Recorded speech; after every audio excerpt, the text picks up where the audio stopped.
Hello everyone, and welcome back to another episode of Sully's Open Conversation, the show that aims to have an unfamiliar conversation in a familiar environment. I've taken the fairly short trip down to Crawley to come and meet today with Mark. Hello Mark. Hello mate. How you doing? Not bad mate, not bad. So, me and Mark actually got in touch through the Mental Health Mental Matters Health Hub, yeah. wasn't it? Yeah. That has been created by Jenny Rayner and... Stu Rayner. Yes, it was, wasn't it? Emma. Yeah, and that is a forum discussion, signposting for help for mental health and illness. So if you'd like to introduce yourself, Mark. My name's Mark, I'm 62 years old. I've lived in Crawley for about 30 years and I currently work at Farmfield Secure Mental Health Facility, which... We've just had the conversation, actually, Yeah. is quite funny. Sort So, of know, yeah. Mark works at the hospital that I was admitted into at the end of 2021. So as soon as he mentioned Farmfield, I knew exactly what he was talking about. So also how we like to start the show, Mark, if you have one particular positive experience that you have heard, seen or done recently. Positive experience. I managed to get to the gym today. Good. I'm going to keep it simple. Perfect. I'm yet to do that, so right. you got one up on me. So actually, obviously, this is the first time we've met, and for all the viewers out there, kind of, would you mind going through your experiences? God, blimey. From God, really? And on where the do you show? start? Yeah. Right. So I am 3 years sober. I'm 4 years Amazing. clean of drugs. I tried to take my life twice in 2003. So this year is the 20th anniversary. That's by the by. So I've struggled with mental health for 20 years. Wow. I've only just been diagnosed as having PTSD from my army career.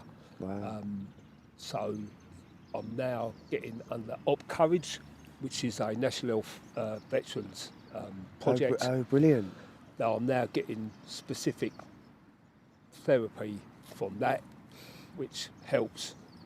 But the main kudos that I'll go out to will be the Lucy Rayner Men's Support Group, which I've been going to for about the last 3 years. So filling the gap. Tried to take my life twice. I was very lucky in that I never got sectioned because it was 2003 and the Mental Health Act 2005 hadn't come in yet. Oh, wow. So I was quite lucky I didn't get sectioned, and I was just like sort of given a ticking off and then booted out of hospital. I then spent 20 years drinking and drugging, and until my mate Stu said to me, he said, why don't you just come down to our support group? And I sort of went, nah, you're all right.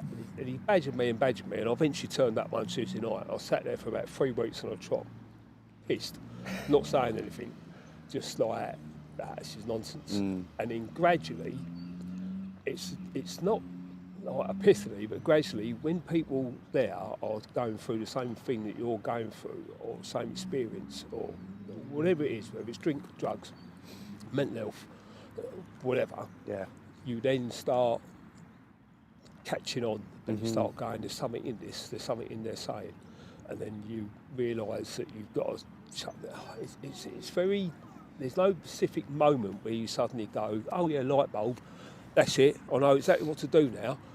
You just like know that you think, I was 17 stone. Wow. Type 2 diabetic, high blood pressure, 3 bottles of wine a day, £500 of cocaine a week. Do the math, I'm on the way out. So I've sort of, without sounding too egotistical, I've sort of like totally changed. Switched it, Switched it around. I'm now amazing. sort of 4 stone lighter. I'll go to the gym most days, I'll box. I haven't had a drink, I don't touch drugs. I've had my teeth done. Lovely. Not in Turkey, I only done it. So, yeah, That's a massive switch around from the life that you were living to the life that you live now. Yeah, I don't. I think you have to be a bit humble about it. You know, people in the group go, "No, it's amazing what you've done," and I sort of go like, "No, it was common sense at the end of the day. It was just you have to get your head in the right place." I don't know if you agree with me or not, but if your head's not in it, you've got to change your behaviour. Yes, because the behaviour 100%. beforehand is leading you into one direction and nothing changes. You're still drink, drugs. You're going self-destruct. You have to change your behaviour, and you have to like just sort of go, "Oh, I'm not going to do that anymore. I'm not going to go down that road." I mean, I got arrested in 2014. I got arrested in 2017. Assault, public order, all these stupid little things, and you're sitting there going, "Mate, you're going one place here. You're going to prison, or you're going to end up in that life where you're just pissed in a pub." And the old Bill walked past and go, "There he is. He's a troublemaker, that bum." And you're not contributing. I was a high functioning alcoholic. I'll never be put off by flying out of Gatwick Airport, but I was a terminal manager at Gatwick Airport. Oh, really? Even though I was on the sauce all the time. Don't be put off. But that's what high functioning is, and I think that's a really interesting point. And that's high functioning comes in with the fact of masking as well. Yeah. So actually, you can look in the workplace as though you've got it all together, when actually behind the scenes, that's. Behind the scenes, I didn't. But I just acted like I did, and that was, if you act the part, you look the part. Yeah.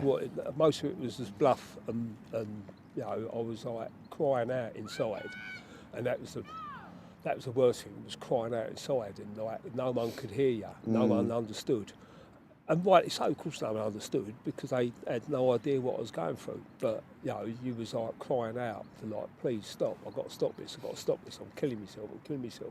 And even when I did try to kill myself, I fell miserably, which doesn't. I don't know how you feel, but it doesn't help.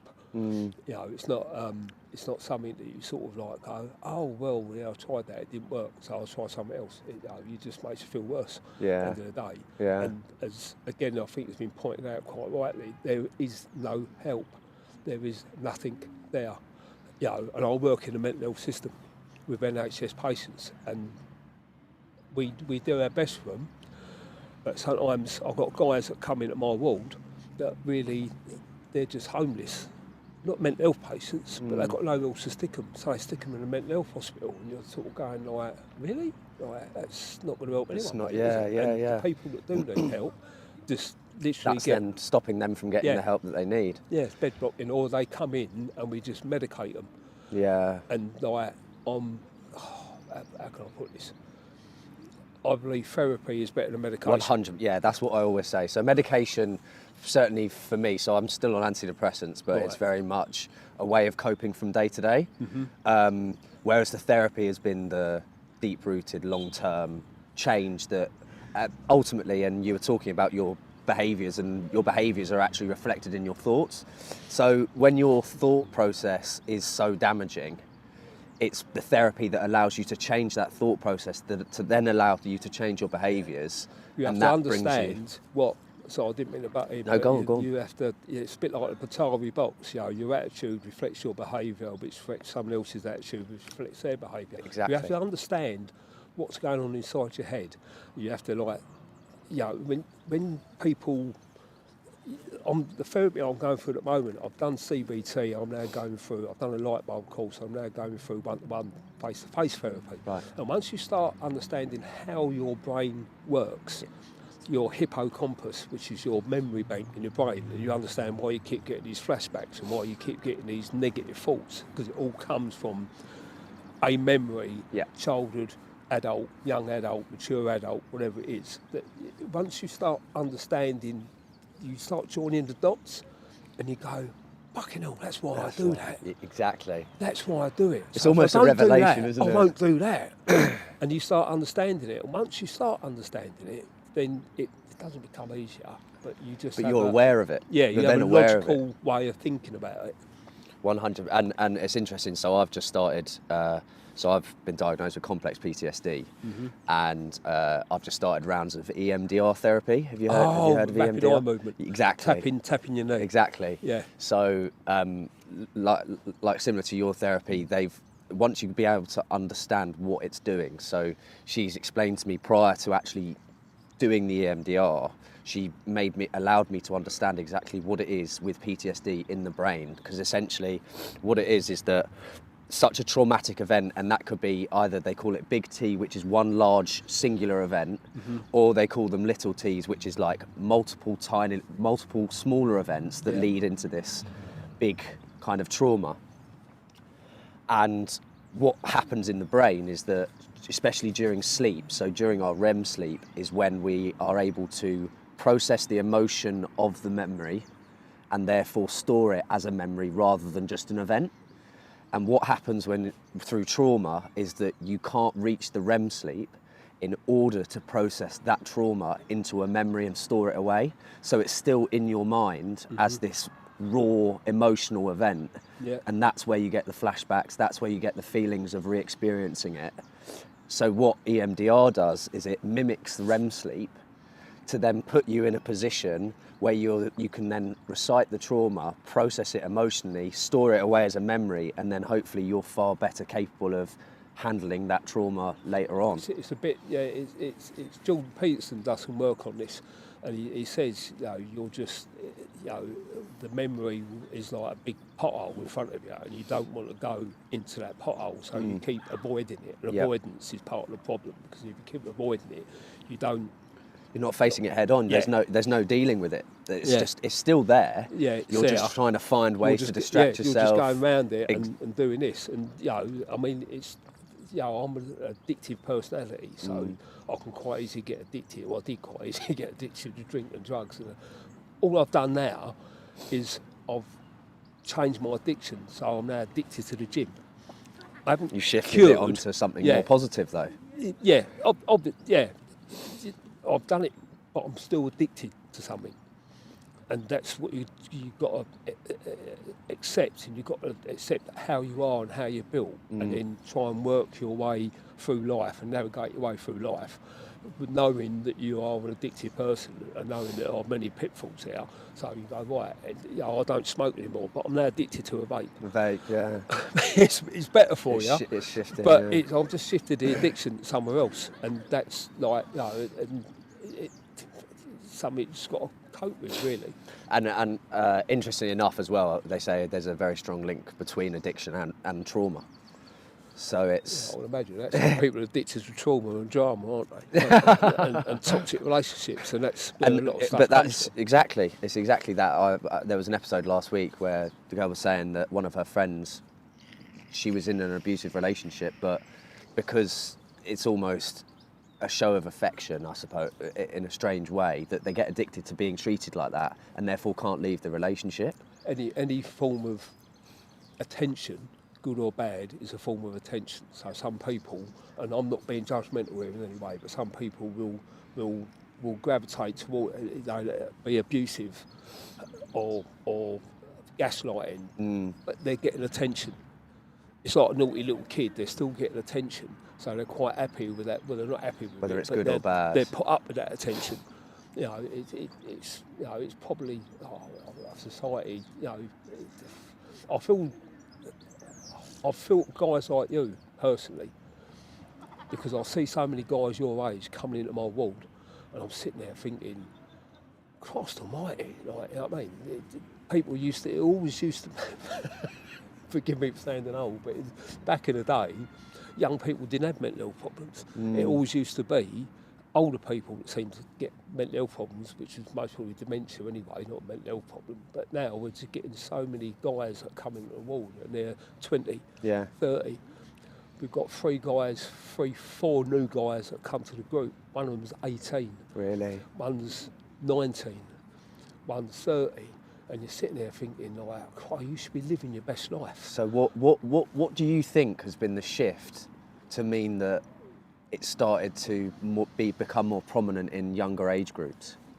Do you think? I mean, social media, I've identified as a real. Everyone's going to say social media, Yeah. aren't they? Everyone's going to say that, and rightly or wrongly, the invention of the internet was either a great thing or a bad thing, depending on your point of view.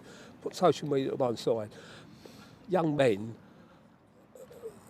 how'd you fucking cope being a young man? In my day, it was pretty easy. You went to a pub and you got pissed and you got married and you did this, that and the other. Young men today, they don't know where they stand. Where do they go in relationships? Women's, we have this toxic masculinity allegedly. Just blokes just being blokes, but it's pointed out as toxic masculinity. And then we have these people that come on influence like Andrew Tate. Now, he doesn't resonate with me at all. I don't listen to him. But you can understand sometimes what he's saying and why young men will listen to him. Because they're looking for some sort of idol, guidance. They're looking for some sort of guidance, because at the moment, the only guidance right now for a young male, and I think social media has an influence in that as well, is kind of like, if you're not making enough money, if you're not wearing nice clothes, like nice cars, nice house, that's how we're being judged by females, essentially. Yeah. Can we provide? Yeah. And that's not obviously to say that there isn't a difference in that, there isn't a change. However, when you're forced into that kind of box, that's why people then start consuming content like Andrew Tate, because it's like, if I'm being pushed into that box, then I might as well start acting like it, which is the scary thing. Because it's almost as if we've been seen to dominate society for so long that they now just want this pendulum to just swing the opposite way. Yeah, everything's going and too it's far, going too against fast. us, Yeah, just completely against us. It's not working. It's not working in equality. Right, so Essex Police have put out a recruitment campaign. They put it out the last week. They want to be the first police force in the country that has 50% BAME officers. Right. So it actually says on the recruitment poster, if you are the right, what does it actually say? I'm trying to remember the right word. It says something along the lines that if you are the right criteria, then you can apply. Meaning, if you're a white bloke, you can't apply. So because they want 50%. And that's just discrimination. It's just discrimination. So it's not judging someone off the skills that they can offer. It's quite literally profiling, which is illegal. You think employment law would have pulled it up, but no one's actually pulled it up at the moment. Interesting. It's like, women talk about the male dominance in certain jobs. Yeah. In business, for example, and like you think, well, if you want to be a plumber or a builder or an electrician or an outside worker, a scaffolder, a window cleaner, nothing's stopping you, but women don't want to do that. They don't want to do them sort of jobs. I'm not having a go at women here, but the women don't want to do that sort of job, so the men have to do that sort of job, and men traditionally work longer hours. Men don't get maternity leave. But, there's all these things that aren't taken into the conversation, and it's always seems to me, that it's people, women pointing the finger at men. Without white men, and saying like, you without ain't saying up to what the else task. can we can do. Yeah. And it just adds pressure on you all the time. It adds pressure on kids all the time, because they're sort of like, I'm getting a little bit political, I suppose. They're sort of like, where's their place in society? Because they don't know where their place in society is. And in terms of mental health wise and emotion wise, obviously, the stereotype for a man is kind of not showing the emotion and stoic backbone. Yeah. Not, you can talk. You get people on podcasts. I don't listen to mainstream media. I don't read the news or newspapers, but I will listen to podcasts. Joe Rogan or someone like that. And they interview men down the gym, for example. And they would say, who do you go to if you need help? Who do you go to? Who's your go-to person? And most of the blokes, and they're young guys, they're all under 30, and they go, no one, because no one cares. No one's interested. No one's interested about a man's problems. And it's just that society has taken that sort of turn where young men are just getting left behind and they're getting left out of the conversation, they're getting left out the door. If people come onto my ward, which is a male-only ward, fair enough, if they come onto my ward and I saw these blokes that are coming, and there's like nothing, I've got a copper on there, just come in from Harlow. I've got a young lad come in from Sheffield, Ryan, who's had a stroke 7 years ago, and he really struggles because he's had a stroke, so he struggles speaking. They're not mentally ill.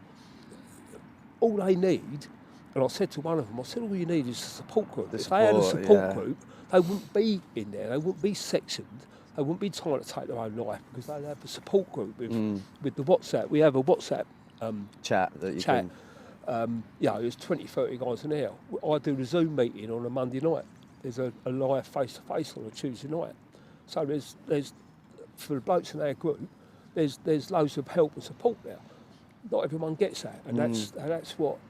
And that's what I love about the growing appearance of or the more and more it comes popular. Well, I don't want to say popular, but men's talking groups, because that provides an environment and a space where we can actually get those problems out, and a lot of getting them out is actually talking about it. I totally agree with you, but at the end of the day, men will not talk about their emotions. If we all sit there, so there might be 8 or 9 of us sitting in this room, and Paul is the lead, he's a counsellor, and we'll all be sitting there thinking we're talking about our problems, and Paul will turn around, he does it every time, and he goes, how does that make you feel? And you sit there, and every single one of us does it. I do it all the time. I'll go, and you don't want to say the word sad, lonely, isolated, scared, angry. You don't want to say them words, so you just go like, oh fuck, I had the right ump. No. How does you it have to make express you the actual feel? emotion. You've got to express the emotion. Yeah. And that because is feeling isolated so isn't it's not an emotion. sad and lonely is that, isolation, sad, lonely. Yeah. But trying to get us to say it, and even I've been going 3 years, and I Is still that because struggle. you've never been taught how to, or you've never had to? Never been taught how to. Yeah. I've never, ever been taught how to. My mum can turn around, oh, you tell me anything, son. No, I can't, mum. I couldn't tell you about it. She knew about a drink, but she never knew about the drugs. I hid that for years, and she still don't know to this day. Like, I was a druggie, but I can't. No, never been able to do it. Generationally, do you think that is improving, or do you think it's still it's? Because as I say, there are blokes 18 years old. I'm 62. The guy there is 18 years old, and I'm like, and he can't say how he feels because men, we just can't say how we feel. I can't give you an answer why. Men just cannot. We can't turn around and go, oh, I feel so lonely. I feel so sad. I feel like my worth, is. I feel valueless. I don't feel, women can do it. They can bring their mate up and they start having a chat, don't they? How do you feel within yourself? And you're like, oh, and they reel it all off. Blokes sit there and go, fetch your pint. I can't even do that now. Fetch your copy. So do you think there could be quite an interesting twist? And I'm not saying it's just solely down to women. It should be men having that conversation with their friends as well. But if women are known to have the more emotional conversations, if they were to sit down with you, a woman was to sit down with you and talk about emotions, would that make you feel more comfortable or less? No, less. Less comfortable. Because I'm a bloke. I'm not supposed to show that. I've got a backbone. I've got a bit about me. I'm meant to be the stoic bloke. So if a woman comes and sits there, if it's a woman here, I would find it quite difficult to say what I'm saying now. But because you're a bloke and because you're doing the podcast and there's a shared interest there, I find it a little bit easier to open up. Yeah. But if it's a woman, I'll be sitting there going, stop me there, son. Don't say that. Because you're going to look a right lemon, and you're going to look weak, and you look like less of a man. And that's kind of what toxic masculinity is that showing weakness is a bad thing, or showing emotion is a weakness, and it's not. It's not. And it's George, not. You're absolutely right, it is not. But you've got to tell your brain it's not. Well, that's what society is ingrained in us, is saying that as a man you have to be macho, you have to not show emotion, you have to be strong, you have to show all these traditionally masculine traits. However, do you think that is probably the issue of why men's mental health is deteriorating so much, because we aren't able to talk about those emotions? Yeah, 100%. When you put it like that, it is 100% that we live in a world where people keep saying you should do this and you should show more emotion and you should be more in touch with your feminine side, to make a joke of it. But if blokes do that, I'll tell you that, I'll put a post on, I don't really do social media, I do Twitter and I do Instagram, but I'm very private on my account. I put a post on Instagram the other day and it said, I have an overwhelming fear that people don't like me. And in reality, they're just being polite around me until I leave. And that's how I feel sometimes. I feel that people don't actually like me and they don't want me anywhere near them, and they're just being polite around me. And as soon as I move, they go, fucking hell, they fucking stop. And I have that fear. And I put that post on Instagram. And within 5 minutes, people were going, yeah, I've never liked you. You know what I mean? They just like... Is that as a joke, or is that... You just don't... Dunno, how do you interpret that? How do you interpret I that? don't know. I have no idea. 2 or 3 people put it on, and you sort of go, and that's why men don't fucking talk, mate. Yeah, and yeah, I suppose it all adds as a barrier to wanting to talk or being able to talk, because as soon as you find someone that says you can't say that or don't do that, that instantly puts you off, doesn't it? Yeah. And that's why I think, especially in the suicide rates of men, if they do reach out, and that one time that they do reach out is rejected, they won't reach out again. Yeah, that's the likelihood. When I was in the back of the ambulance, when I was slashed with wrists and I was back of the ambulance, the nursing staff made me feel like a complete and utter fucking tosser. But that's someone from the health service. Yeah, actually providing you with an overworked GP in the A&E. Jesus Christ. And you know, like, even our health service now aren't suicide prevention trained. No. They're not even trained in it. So actually, an instance like that could still occur. Yeah, unfortunately. You know, Christ, I mean, the second time I tried to kill myself. Again, I find it quite a funny story. Within a couple of months of each other, I'd gone down this progressive road of despair and depression, and the way my thinking was, the only way out was that everyone was better off without me. I need to leave, I need to check out. So after this healed up, I drove down to Beachy Head. Now, bearing in mind that I can't swim and I'm terrified of heights, I couldn't have picked a worse place, but I thought, I know what I'll do, because I had it all planned out. I'll do half a bottle of brandy, I'll do a bag of Coke, and I'll fucking fly off that cliff, and I ain't going to feel anything. So I've driven up to Beachy Head, and there's like a parking area with, they got some netting and some Samaritan squads walk round, but this is like sort of like half past midnight, so, and I've like done brandy and I've done a Coke, and I can assure you I was stone cold sober. It had no effect on me whatsoever, and I was sitting in a car and I'm thinking, fucking hell. Right, here we go. And I was terrified of my phone being found. I used to have an old Nokia 3310, and I was just about to take the back off and take the SIM card out and throw the SIM card out so no one could find my phone. God knows why. And someone texted me, and it was a girl from Gatwick, and she just said, hello mate, haven't seen you in ages, I've just come out of Bar Med, do you fancy meeting up for coffee? So I went, yeah, fuck it, come on in. And I drove back. And that stopped you from doing it all? Yeah, and we met up in Gatwick Airport, and poor girl, she thought she thought she was going to get a good night, but she just got me laying in her arms, crying my eyes out. Jesus. For 2 hours. It just shows that actually one message like that and to someone can be the difference between them still being here and not. That's incredible. To be honest with you, I don't think I'm still not 100% certain I would have had the bottles, even with all the Coke and brandy. But the thing was, I had all this Coke and brandy in me, and I was just stone cold sober. I didn't feel, and I just drove back to Gatwick for me. Because you were probably so numb from the entire situation. Oh, I don't know what I was, mate. That was absolutely, that was horrendous, that was. Wow. And then I had to go and see a doctor, and like, again, the doctor was absolutely hopeless. And I spent another 20 years, till 2014, and my third marriage broke up, and I went steadily downhill, and I had about 3 months off work, and I was on antidepressants like you. I was on antidepressants for about 5 years. Citalopram and other sort of stuff. Yeah. And then, So take your time if you need to. yeah, I just like got worse.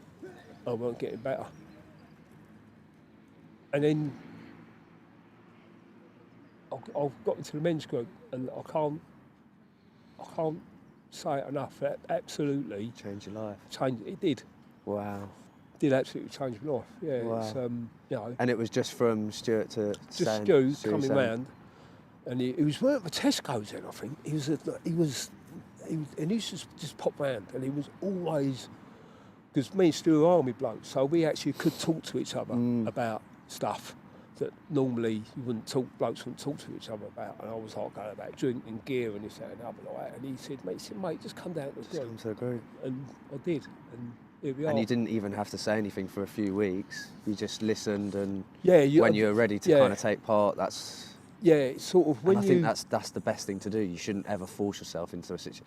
The biggest thing that you did there is actually getting there. It's actually getting there. It was like, and there's like guys, because I always watch guys that come in now, new guys that come in, and they never, the first week, they always normally don't really say anything. Yeah. And when they start opening up, other guys in the group start being very encouraging, but they tend to sort of drown them out a little bit, and I'm sitting there thinking, let the bloke talk, because he's got a story to tell. There's a reason he's here, and I want to hear the reason he's here.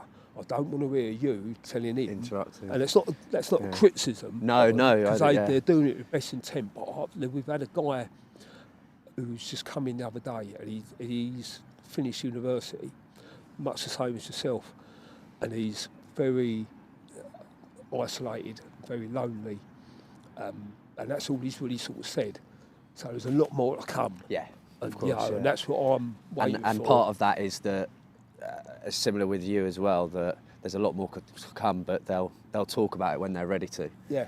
And it's very important that that's how the group supports, because especially with men opening up about their feelings and emotions, they need to be able to do it at their own pace and at their own time. The main thing about the group is it's confidential. It is very safe, and it is very, very supportive. Brilliant. You know, if you need help, there are professional people they can steer you towards. Yes, yeah. But if you just need to go there and sit there alone with your thoughts, alone with your feelings, and you just want to sit there for an hour once a week and chat to other blokes that are going through maybe the same thing or gone through similar experiences, then it's absolutely vital. You know, I just wish more blokes would do it. Would be open to it, yeah. But unfortunately, we've got this sort of stage, like, you know, I mean, what's the suicide? I mean, the age group now for guys committing suicide, what's it, 20 to 35? Is that the biggest sort of... So it's under 35s for both men and women, suicide is the biggest killer now. Yeah. I mean... It's speechless almost. Yeah, you can't quantify that. Yeah.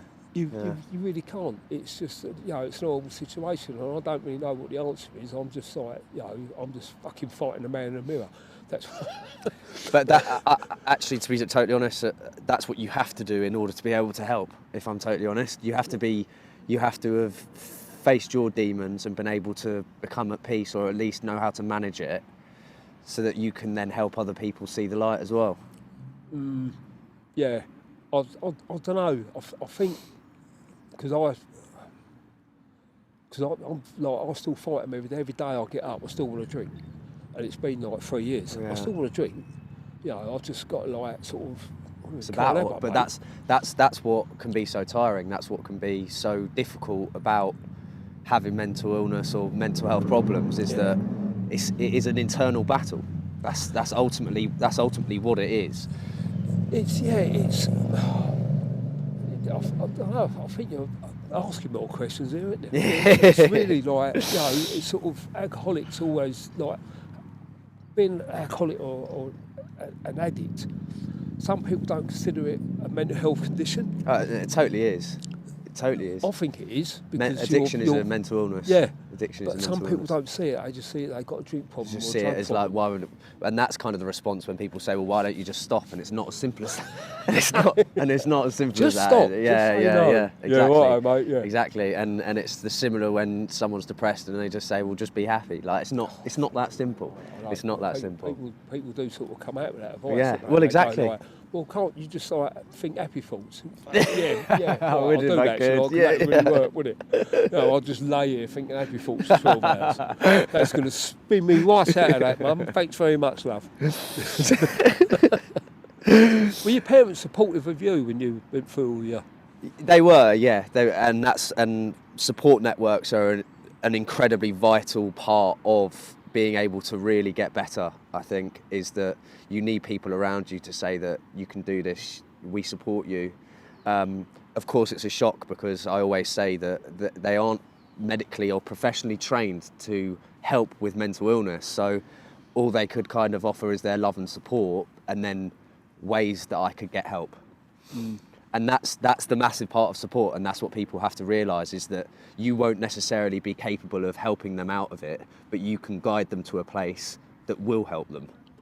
One step at a time. Exactly. And if you're with them one step at a time, they might not need help. If you just put your arm out now and again and they can hold on to it and go, right, I needed it then. Exactly. And I can move on my own. Precisely. Until they get better or people get better. People don't, I don't know if people get better from mental health or not. It's either you learn to cope with it. You learn to manage it. You learn you identify it. I mean, I would say, and I've been kind of discussing this internally as well.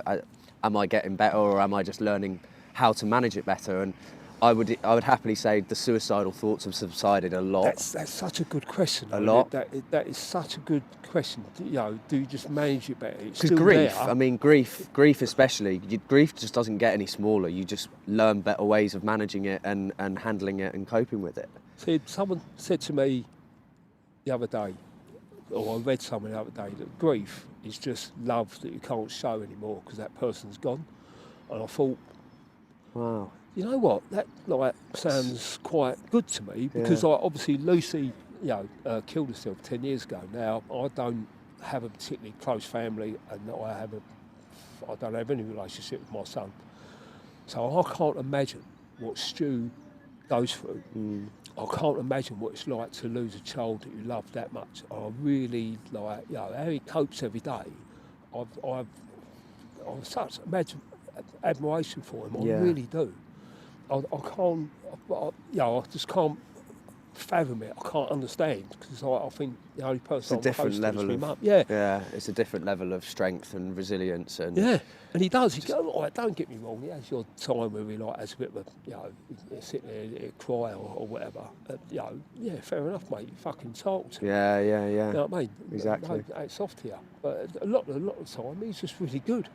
It's quite bubbly and he's quite happy and he has a lot of laugh and a joke with you and he'll tell you a funny story about something or, this, that and the other. And I think, Christ almighty, I don't know what I could do.